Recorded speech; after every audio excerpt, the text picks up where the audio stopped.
So your nonprofit is fundraising in Pennsylvania. You probably think you have to register before you ask for a single dollar, right? Well, what if I told you that's not always true? Pennsylvania has this really unique rule that kind of flips the script. Let's dig into exactly when you need to register. Now, this explainer is part of our whole series on multi-state fundraising compliance, and it's all brought to you by the folks at Ironwood Registrations, who are experts at helping nonprofits figure this stuff out. Okay, so this is really the key thing to get about Pennsylvania.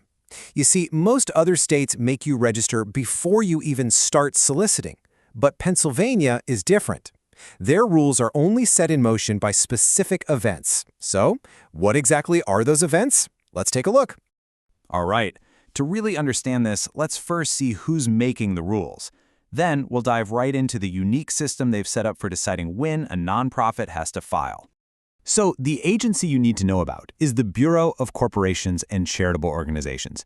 They're a part of the Department of State, and basically their job is to make sure all fundraising is on the up and up. Okay, so how does this all actually work? It's all about something called the dual trigger system.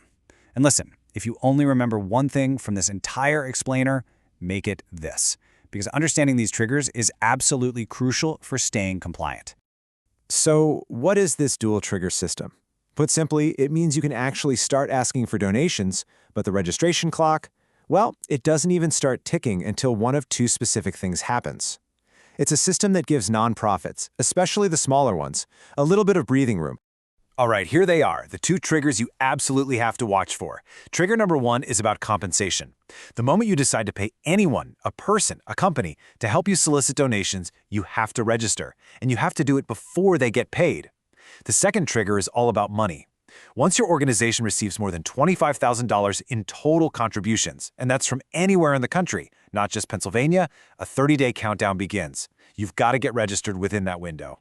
And you should know the word solicitation here is super broad. We're not just talking about writing grant proposals. No, this covers pretty much everything.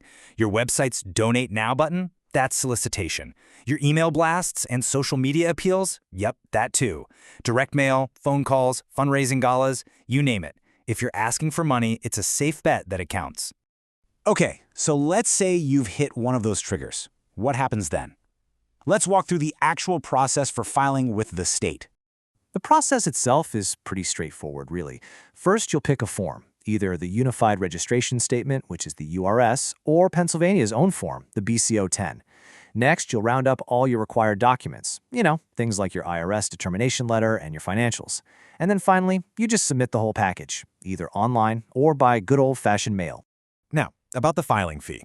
It's not a flat rate. It's on a sliding scale that's based on your organization's gross national contributions. So again, that's everything you raise, not just what comes from Pennsylvania. It can be as low as $15 for smaller orgs and goes up to $250 for organizations bringing in over $500,000. All right, so you're registered. Great, but don't just file it away and forget about it. This is definitely not a one-and-done deal. To stay in good standing, you've got to renew that registration every single year. So here's how the timeline works. Your renewal is officially due 4.5 months after your fiscal year comes to a close. But here's something that's incredibly helpful. Pennsylvania gives you an automatic 6-month extension. So that gives you a full 10.5 months after your fiscal year end to get that renewal filed. That's a pretty generous window. Now you know how it is with regulations. There's always some fine print. So let's get into the details on financial reporting requirements and also cover the possibility that your organization might not even have to register at all. It makes sense that as your organization grows, the reporting rules get a bit stricter. For instance, if your annual contributions fall somewhere between $250,000 and $750,000, you'll need to submit financial statements that have been formally reviewed by a CPA, and that's a very specific level of accounting scrutiny. Then, once you cross that $750,000 mark, the requirement jumps up to a full audited financial statement. Now, an audit is a much deeper, more intensive, and frankly, more costly process than a review. It's definitely something you need to plan and budget for as you grow. Okay, after hearing all that, you're probably thinking, wait a minute, could my organization be exempt from all this? And that's a perfectly valid question. But here's the catch. Exemptions in Pennsylvania aren't automatic. You actually have to apply for one. And the most common exemption? Well, it ties right back to those two triggers we talked about at the beginning. If your organization raises $25,000 or less per year, and you don't pay anyone for fundraising help, then you can probably get an exemption.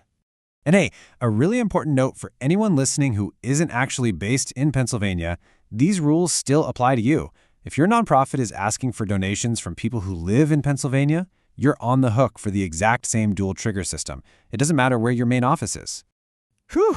Okay, that was a lot of information. So let's boil it all down into a simple, actionable checklist to make sure your organization stays compliant. Here's your 4-step plan. Number 1, keep a close eye on your contribution totals so you know exactly when you're about to cross that $25,000 line. 2, always monitor if you're paying anyone for fundraising. 3, mark your calendar and file those annual renewals on time. And 4, as you grow, be ready to provide the right kind of financial statements, whether that's a review or a full audit. So really, the big takeaway is this. When it comes to Pennsylvania, compliance isn't about if you solicit, it's all about when you register. The question you always need to be asking yourself is, have we hit one of those triggers yet? Because this whole system is based on hitting specific thresholds, it really does require you to pay close attention.